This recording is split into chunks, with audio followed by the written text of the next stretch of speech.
오늘 깔맞춤도 하시고 또 앵콜도 받으시고. 네. 제가 기도하는 것 중에 빼먹지 않는 기도 내용이 있어요. 뜻이 하늘에서 이루어진 것 같이 땅에서도 이루어지게 하소서라는 기도입니다. 그렇게 날마다 이제 오늘 새벽에도 했고요. 기도하는 이유가 두 가지가 있는데요. 첫 번째는요, 주님이 그렇게 하라겠잖아요. 주기도문에도 그렇게 말씀을 하셨고, 또 너는 먼저 그의 나라와 그의 의를 구하라. 의가 바로 뜻이잖아요. 그래서 주의 명령이니까 당연히 그렇게 기도하는 것이 첫 번째 이유고요. 두 번째 이유는요, 그겁니다. 나의 안전을 위해서, 편안을 위해서. 뭐니 해도 뜻대로 살아야 좀 편할 것 같고, 뜻대로 살아야 안전할 것 같아서 그런 마음이 크지요. 그래서 그렇게 기도를 하는데요. 이런 생각은 나만 있는 것이 아니라 여러분에도 아마 있을 겁니다. 가능한 하나님 뜻대로 살려고 하고, 하나님 뜻대로 기도하려고 하고, 여러분 그렇게 하는 이유가 뭐냐? 그 중에 하나가 편하려고, 안전하려고. 이 마음은 절대로 틀린 게 아닙니다. 목회도 마찬가지인데요. 저는 하나님 뜻대로 하려고 해요. 어쨌든 간에 그 이유가 뭐냐? 편하려고. 근데 주변에 보면 목회를 너무나 잘하시는 분들을 많이 만나요. 그분들 보면 참 부러워요. 부흥도 많이 하고, 이렇게 보면 정말 어떤 때는 어떤 생각이 드냐면, 하나님은 저분들을 너무 사랑하셔서 너무 크게 역사하시는구나. 근데 나는 왜 이러지? 내가 왜 이렇게 어려움이 있을까? 그런 생각이 들면서 내가 하나님 앞에 뭘 잘못했을까? 무엇을 잘못하고 있을까? 하면서 자신을 돌아보게 되고, 어쨌든 간에 하나님 뜻대로 살려고 하고 그렇게 기도하고 있어요. 여러분, 우리가 조금만 힘들어도 하나님 앞에 바로 회개하고, 하나님 제가 하나님 뜻대로 살게요. 하나님 시킨 대 할게요. 장사를 해도, 계획을 세워도, 또 취직을 해도, 누구를 만나 결혼을 해도, 무슨 문제를 처리할 때도 다 하나님 뜻대로 할게요 라고 이제 어려움이 닥치거나 또 큰 문제가 생기면 그렇게들 하더라고요. 제가 아는 분이 최근에 암에 걸렸다는 소식을 제가 들었어요. 제 아내도 잘 아는 분이에요. 이제 제가 그 얘기를 듣고 있는데, 아내가 자기가 요즘에 무슨 자격증 시험을 본대요. 그래서 준비하는데 거기에 그런 내용이 있대요. 큰 병에 걸린 사람들의 특징이 나오는데, 처음에는 굉장히 그것을 부정한대요. 왜 나한테 이런 일이 발생했지? 왜 나한테 이런 일이 발생했지? 하면서 용납이 안 되고 이해가 안 되고, 그래서 막 부정한다는 거예요. 그러다가 두 번째 특징이 뭐냐? 거래를 한대요. 하나님 살려주시면 제가 하나님 뜻대로 살겠습니다. 이번만 살려주십시오 하면서 하나님과 거래한대요. 그러다가 세 번째 특징은 이제 뭐냐? 순응을 하면서 살아간다는 거예요. 꼭 제 얘기하는 것 같더라고요.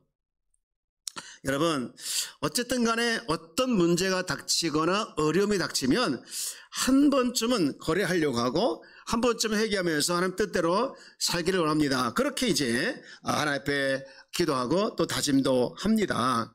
여러분, 근데요, 우리가 이렇게 하나님 뜻대로 살고 싶고 하나님 뜻대로 살기를 원하는데, 어떻게 하는 것이 하나님 뜻대로 사는 것인가 혼란스러울 때가 있어요. 그리고 답답할 때가 있잖아요. 야, 하나님 뜻대로 살기를 제가 원하는데 좀 분명하게 확실하게 좀 알려주면 안 돼요? 하면서 괜히 혼자 답답해하고 그렇게 속상해하는 경우가 왕왕 있어요. 여러분, 근데 하나님은요, 우리가 하나님의 뜻을 몰라서 답답해 하시도록 이렇게 애매하게 말씀하시는 분이 아닙니다. 하나님은요, 우리에게 분명하게, 그것도 아주 명확하게 하나님 뜻을 알려주시고, 그리고 또 가르쳐 주십니다. 우리가 볼 때 하나님 너무 바쁘실 것 같지 않습니까? 바쁘시기 때문에 하나님께서 우리에게 간섭하지 않거나 그런 분이 아니에요. 분명한 계획을 가지고 분명한 뜻을 가지고 하나님 손 안에서 하나님께서 이끌어 가시는데요. 그런데 우리가 왜 하나님 뜻을 분별하지 못하고 하나님 뜻에 대해서 애매하게 이제 받아들이고 또 어떤 때는 답답해서 어떻게 해야 할지 몰라 갈팡질팡 하는 이유가 뭐냐 이거예요. 도대체 왜 그럴까? 그 이유가 뭐냐? 그것은요, 우리가 오해를 하고 있기 때문에 그래요. 뭘 오해하느냐? 여러분, 제가 초조하게 말씀드렸지만 하나님 뜻대로 살기를 위해서 제가 기도한다고 했잖아요. 그렇게 기도하는 것이 마땅한데 두 번째 이유가 뭐라겠습니까? 편하려고, 안전하려고. 여러분, 우리는 무슨 오해를 하느냐? 하나님 뜻을 구하지만 어려운 길은 아니고 그것이 하나님 뜻이라고 생각하지 않고 오로지 편한 길, 오로지 안전한 길, 그것만이 하나님 뜻이라고 생각을 하기 때문에 우리가 오해를 한다는 것이죠. 사실요, 하나님의 뜻 안에는요, 하나님의 계획 안에는요, 우리가 받아들이고 싶지 않은, 우리가 또 가고 싶지 않은 어려운 길, 또 힘든 문제, 이런 것도 있습니다. 그런데 우리는 그걸 거부하죠. 오직 편한, 오직 행복한 길, 이것만 원한다는 것이죠. 오늘 본문은 바울이 3차 전도 여행을 하면서 일어났던 일인데요. 여러분, 바울의 3차 전도 여행 지도를 한번 잠깐 보여드릴게요. 여기 보면 오늘 여러분들이 21장 1절부터 아마 읽었죠? 1절부터 읽었는데 거기 보면 막 이름이 많이 나와요. 쭉 보면 우리가 그들을 작별하고 배를 타고 바로 고스로 가니죠. 여러분 혹시 고스 보이나요? 여기 지중해가 보이죠? 쭉 올라가서 여러분 보기에 이제 오른쪽에 보면 고스 보이나요? 네, 고스가 이제 거기예요. 고스를 지나서 배 타고 로도를 지나서 또 배 타고 바다랴라는 곳에 이르릅니다. 그리고 바다랴라는 곳에 배를 쭉 타고 어디로 쭉 내려옵니까? 쭉 두로 보이시죠? 예, 두로 보이고 악고라는 곳이 있고 이제 가이사랴 있어요. 지금 어디까지 왔느냐면요, 21장 1절부터 지금 우리가 14절까지 읽었잖아요. 거기까지 보면은 고스를 지나서 쭉 내려와서 악고 다음에 어디까지? 가이사랴까지 온 거예요. 가이사랴까지. 자, 여러분 지금 어디 있는지 알겠죠? 이 본문이 어디 있는지 알겠죠? 어디에 있습니까? 다시 어디? 가이사랴. 예, 가이사랴에 지금 있는 거예요. 자, 그럼 다시 봅시다. 그러면 오늘 본문을 통해서 지금 예루살렘으로 바울이 가는 게 목적이에요. 최종 목적지는 가기를 원해요. 예루살렘 가는데, 그런데 이상한 일이 벌어졌네. 무슨 일이 벌어졌느냐면요, 예루살렘으로 가지 말라는 거예요. 그것도 한 사람이 그런 것이 아니라 여기저기서 아주 그래요. 한번 찾아볼까요? 여러분 21장 4절 말씀을 봅시다. 제자들이 찾아왔대요. 거기서 이래를 머물더니 그 제자들이 뭘 받아? 성령의 감동으로 바울더러 어디를 들어가지 말라? 예루살렘 들어가지 말래요. 야, 여러분 여기 제자들이 찾아온 것이 어딜까요? 지금 여기가 배를 타고 쭉 내려왔던 두로예요. 두로에서 이제 지금 제자들이 찾아온 거예요. 그래가지고 단체로 가지 말래요. 예루살렘 가지 말래요. 그랬어요. 근데요, 결정적인 했어요. 예, 보면 11절입니다. 11절에 보니 이런 말을 하네요. 여기 한번 다 같이 읽어볼까요? 시작. 우리에게 와서 바울의 띠를 가져다가 자기 수족을 잡아 메고 바라기를 성령이 말씀하시되 예루살렘에서 유대인들이 이같이 이 띠 임자를 결박하여 이방인의 손에 넘겨주리라 하거늘. 이게 결정적이었어요. 이게 지금 무슨 얘기냐, 이 가이사라는 선지자가 찾아온 거예요. 찾아와서 이 바울이 띄고 있는 띠를 딱 뺏어서 이제 선지자 손을 딱 채우면서 성령께서 말씀하십니다. 뭐라고 말씀하시냐, 당신이 예루살렘에 넘어가게 되어지면 이렇게 손에 결박을 채우게 될 겁니다. 이렇게 하는 게 사람들이 실제로 보니까 이걸 막 설명하니 어떻습니까? 난리가 난 거예요. 이건 아니지 않냐? 지금 꼭 가야겠습니까? 성령께서 한두 사람에게 말씀하신 것도 아니고 여러 제자들에게, 선지자에게 그렇게 쭉 말씀을 하시는데 이렇게 이렇게 말씀하신 것은 가지 말라는 하나님의 뜻이 있습니다. 그러니까 가지 마십시오. 그런 거예요. 여러분이 만약에 사도 바울이라고 하면 어떻게 결정을 내리시겠어요? 성령의 감동을 따라서 예루살렘으로 가지 말라. 이게 이야기를 한두 사람이 한 얘기 아니란 말이에요. 그렇죠? 근데 더 중요한 것은요, 가야 되나 말아야 되나, 혹시 여러분의 입장이라고 하면 그럴 수가 있는데 정작 본인에게도 이 말씀을 하신 거예요. 여러분 오늘 읽지는 않았지만 그 앞에 보면 20장 23절에 보니 그렇게 말씀하고 있죠. 야, 여기 한번 다 같이 읽을까요? 20장 23절 시작.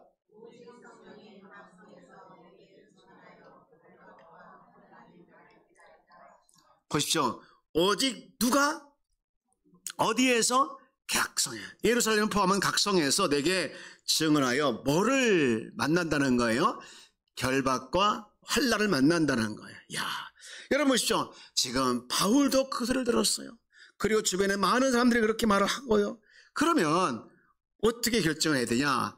결정을 내리는데 21장 13절에 이렇게 결정을 내리죠. 바울이 대답하되 여러분 어찌하여 울어 내 마음을 상하게 하느냐? 나는 주 예수의 이름을 하여 결박당할 뿐만 아니라 예루살렘에서 죽을 것도 각오하였노라 하니, 뭐라고 결정된 겁니까? 간다 안 간다? 간다는 거예요. 뭔 각오를 하면서까지? 죽을 각오를 하면서. 야, 그러니까 울지 말라고, 내 마음이 너무 지금 아프니까 울지 말라고 하면서 이렇게 결정을 내니까 눈물을 다 그쳤어요. 그래서 제가 이 말씀을 묵상하면서, 야, 어떻게 한 문제를 가지고 가느냐 안 가느냐, 이 한 문제를 가지고 이렇게 해석의 차이가 날까? 도대체 어떤 사람은 가라고 하고, 도대체 어떤 사람은 가지 않으면 안 된다 하고, 도대체 해석의 차이가 뭐냐? 이 제자들과 선지자들은 예루살렘으로 가지 않는 것이 하나님의 뜻이다, 이렇게 해석을 했잖아요. 그런가 하면 바울은 예루살렘에 올라가는 것이 하나님의 뜻이다, 이렇게 해석을 한 거예요. 비록 내가 지금 예루살렘에 올라가면 분명히 손에 결박을 당하고 감옥에도 갈 것이고, 그리고 유대인에 넘겨줄 것이 뻔한데 나 이거 알아. 그런데 나는 간다. 그렇게 해석을 하는 거예요. 죽어도 하나님 뜻이니까 그것이 우선이라는 것이죠. 여러분, 야, 바울의 이 태도에 여러분 진짜, 야, 바울은 대단하다. 어떻게 하든지 간에 뜻을 우선으로 삼는 그 바울의 모습에 우리는 경의를 표하고 박수를 보내고 싶어요. 저는 그렇게 못할 것 같아요. 그런데 이 사건을 통해서 하나님께서 주고자 하는 메시지가 있더라고요. 뭔 메시지냐? 첫 번째는 이겁니다. 우리 한번 같이 읽을까요? 시작. 하나님 뜻대로 사는 길에 편하지 않는 길도 포함된다. 아멘이십니까? 하나님 뜻대로 사는 길에 편하지 않는 길도 포함이 된다는 거예요. 좀 편하고 안전하라고 하나님 뜻대로 기도하고, 또 그것만이 이제 오로지 원하는데, 그거 하나님 뜻 안에는 안전하지도 않고 편하지도 않고 또 어려운 것도 포함된다네요. 바울은 알았잖아요. 그래서 21장 14절에 이렇게 말을 하고 있는데, 다 같이 한번 읽어볼까요? 시작. 그가 권함을 받지 아니하므로 우리가 주의 뜻대로 이루어지이다 하고 그쳤노라. 어쨌든 간에 하나님 뜻대로 이루어진다는 거예요. 어쨌든 간에 편하려고 예루살렘으로 올라가지 않는 거, 이게 하나님 뜻이 아니라 비록 결박당할 수 있지만 그곳에서 이루실 하나님의 놀라운 계획이 있으니까 나는 간다는 거예요. 여러분, 이것이 바울만이니까 가능하냐 이 말이에요. 여러분, 믿음의 거장이니까 이 일이 가능하냐 이거예요. 제가 몇 해 전에 사랑의 원자탄이라고 하는 목사님이 있죠. 손양원 목사님. 그분의 이제 기념관을 제가 들린 적이 있어요. 거기 가서요, 제가 몰랐던 사실을 하나 알게 됐는데, 이 손양원 목사님이 자기 아들을 살해한 사람을 이제 양자로 받아들였잖아요. 그래서 사랑의 원자탄이 됐는데, 그 양자를 받아들임으로 말미암아 나머지 자녀들이 엄청나게 상처를 많이 받았대요. 엄청나게. 저는 몰랐어요.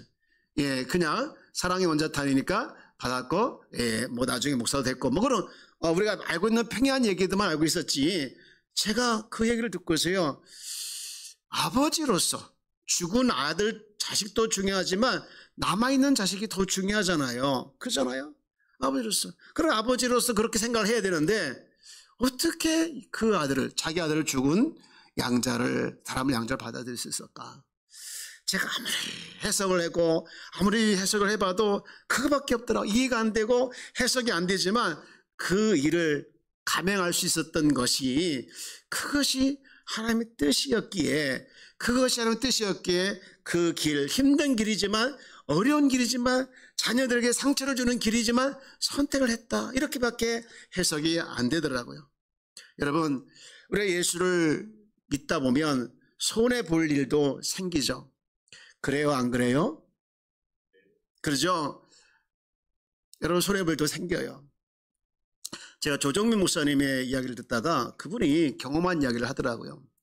이분이 이제 미국에 있었던 것 같아요. 그때 잉그램 목사님의 이야기를 들었나 봐요. 근데 이분이 어렸을 때 농구부에 이제 들어갔어요. 들어갔는데 농구부에는 보통 이제 흑인들이 많이 잡고 있었잖아요. 이제 이분이 들어가서 흑인들이 자기를 얼마나 구박을 하는지 막 붙잡고 때리고 또 구박을 하고 못한다고 막 이렇게 저렇게 하는데 참았다는 거예요. 청소하면 청소하고 또 뭐 심부름 시키면 다 심부름 시켰는데 참았던 이유는 하나 뭐야? 내가 오직 크리스찬이기 때문에 참았다는 거예요. 그리고 그 상황에서 그는 이제 그 농구부원들을 위해서, 특히 자기를 제일 많이 괴롭히는 주장을 위해서 기도했어요. 늘 기도했대요. 근데 어느 날 이 주장 친구라는 사람이 자기를 부르더라는 거야. 야, 침, 이리 와봐. 하면서 부르는데, 네가 아무리 그렇게 해도 나 절대로 예수 안 믿어. 알아? 근데 말이야, 그 다음 말이 참 중요하더라. 근데 말이야, 내가 혹시 예수 믿을 일이 생긴다면 너 때문에 예수 믿을 거야. 그랬다는 거예요. 여러분, 그게 십자가를 지는 게 아닌가 싶습니다. 여러분, 예수 믿는 것 때문에 우리가 손해를 보거나 무슨 고난을 당할 때가 있죠.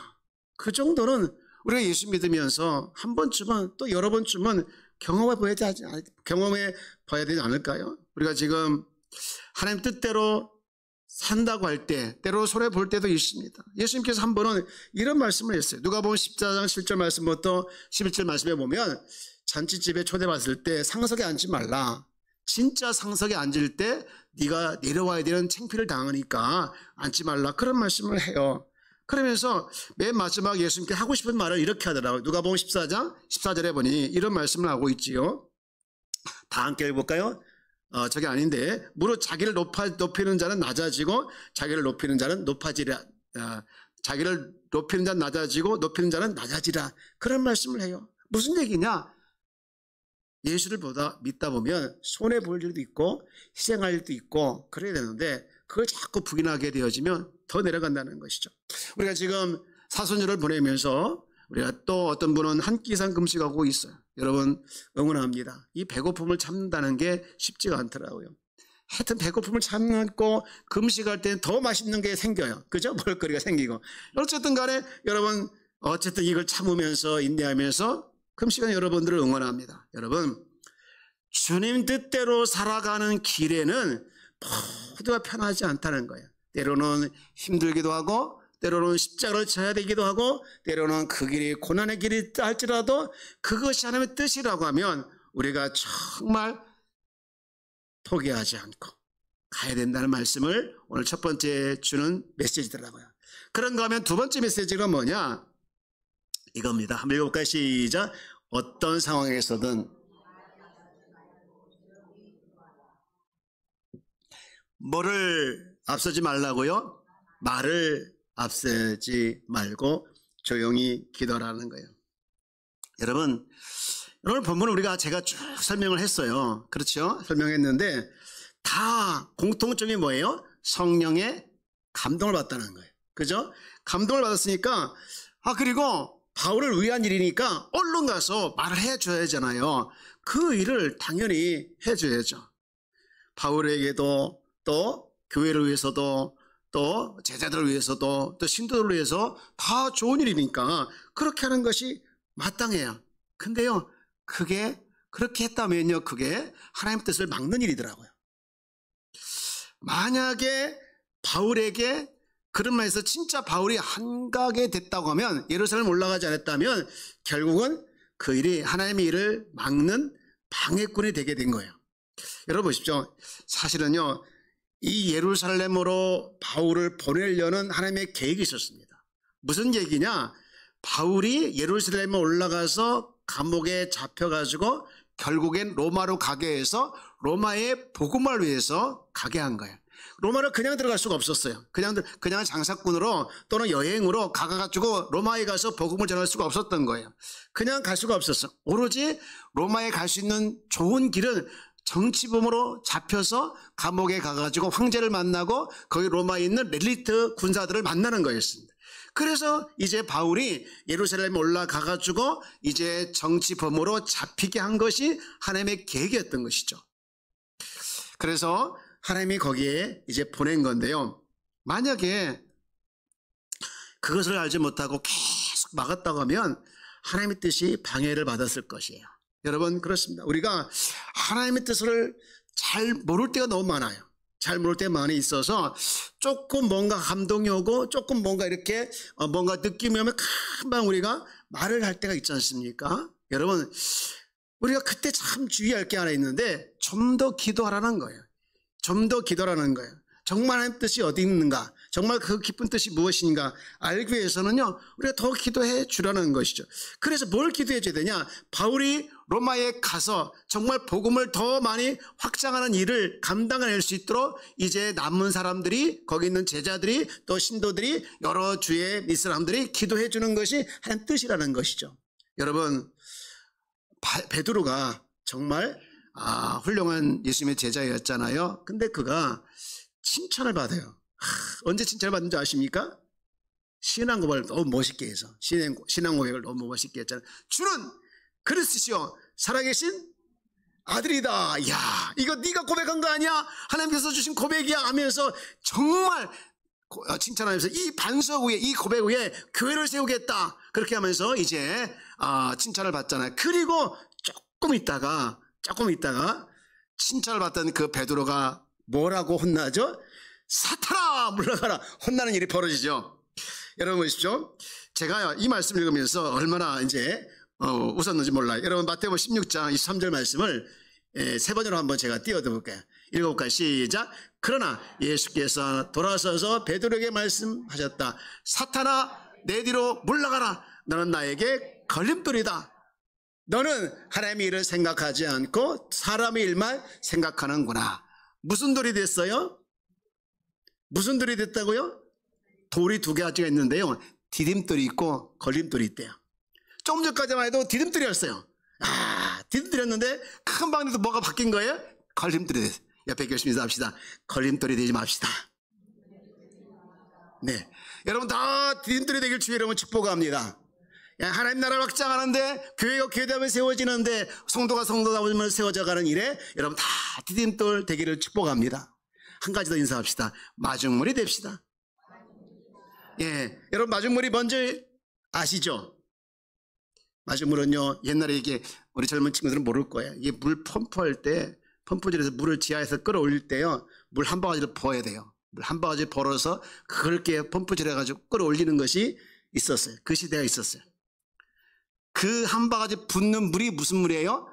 마중물이잖아요. 예, 내가 마중물이 돼야 될 때 여러분 그런 역사가 일어난 거 아니겠습니까? 내가 한 바가지에 마중물이 되어질 때 교회가 교회당 세워지고 목장이 목자가 되어 나은 모습으로 세워나가는 것이고 이 모양저모로 만들어가는 것에 중요한 역할을 하는 것이 바로 마중물이더라고요. 한 번 더 인사할까요? 마중물이 됩시다. 아멘이십니까? 가정에서도 마중물이 필요할까요? 안 필요할까요? 필요하죠. 숭늉도 필요하지만 마중물도 필요한 거예요. 네, 숭늉을 만들기 위해서 마중물이 있어야 되잖아요. 예, 마찬가지입니다. 여러분 베드로가 조금 전까지만 해도 디딤돌이 됐는데 금방 내 걸림돌이 됐다는 것이죠. 그러면서 이렇게 예수님께서 결론 내려줘요. 16장 24절 말씀 보니까 이에 예수께서 제자들에게 이르시되 누구든지 나를 따라오려거든 뭐를 지고 자기를 부인하고 자기 십자가를 지고 나를 따를 것이니라. 아멘. 나는 죽고 예수로, 말만 앞세우지 말고 기도로, 이렇게 하면서 따라오라고 말씀을 하고 있는 거예요. 이제 말씀을 정리합니다. 우리는 늘 성령을 쫓아가는, 성령의 인도를 살아가는 성령의 사람인 줄 믿습니다. 여러분, 그러나 이게 얼마나 놀라운 축복이고 놀라운 특권이라는 것을 모르고 살 때가 많이 있어요.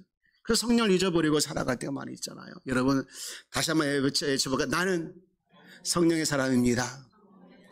여러분, 성령의 사람이도 주를 따라갈 때 편하지 않는 길은 안 가려고 그래요. 여러분, 그러나 주님의 자녀들은, 주의 백성들은 편하지 않는 길이 있어요. 그게 자기 십자가더라고요.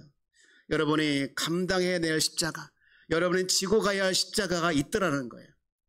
여러분, 그 십자가를 던지지 마시고 여러분 버티면서 지고 가길 주 여러분 축복합니다. 여러분, 승리를 하는 것도 중요하지만 버티는 게 더 중요해요. 여러분, 가정 안에서 십자가 있고요, 교회 안에서도 십자가가 있고요, 여러분 삶의 일터에도 십자가 다 있더라고요. 우리 십자가 지고 갈 때요, 주님은요, 너 십자가 혼자 쳐봐라, 내가 얼마나 힘들었는지 아니? 나 좀 느껴봐라, 이게 아니라 성령을 보내주셔서 그 십자가를 지고 갈 수 있도록 힘주시고 능력 주시고 함께 하시는 줄 믿습니다. 그 하나님과 함께 걸어가시 얼마나 기쁜지 몰라요. 우리 제 사회전대 오늘 첫 번째 특성이 뭐였죠?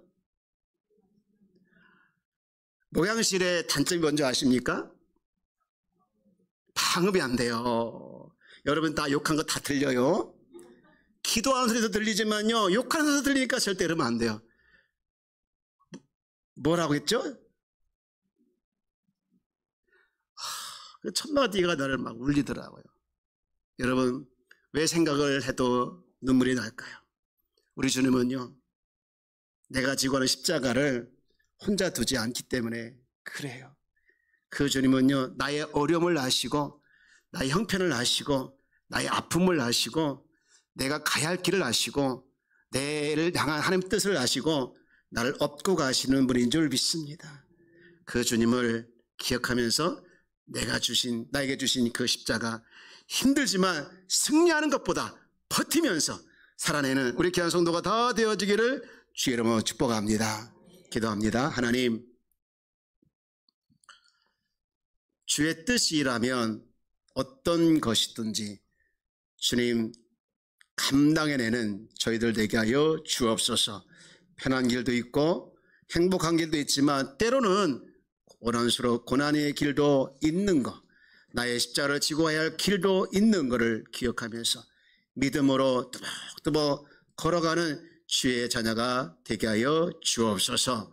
가정 안에서 또 삶의 현장 안에서 때로는 교회 안에서 이모양처모로 지고야 할 십자가 무겁고 버겁고 힘들고 그래서 내려놓고 싶을 때도 있지만 주님이 나의 편에 되어주시고 나의 모든 짐을 지고 가는 주님이시기에 그 주님을 의지하면서 하나님은 어떤 상황에도 주여 십자가를 지고 가는 우리가 되게 하여 주옵소서. 감사하며 우리를 위해서 구원하신 예수님의 이름으로 기도합니다.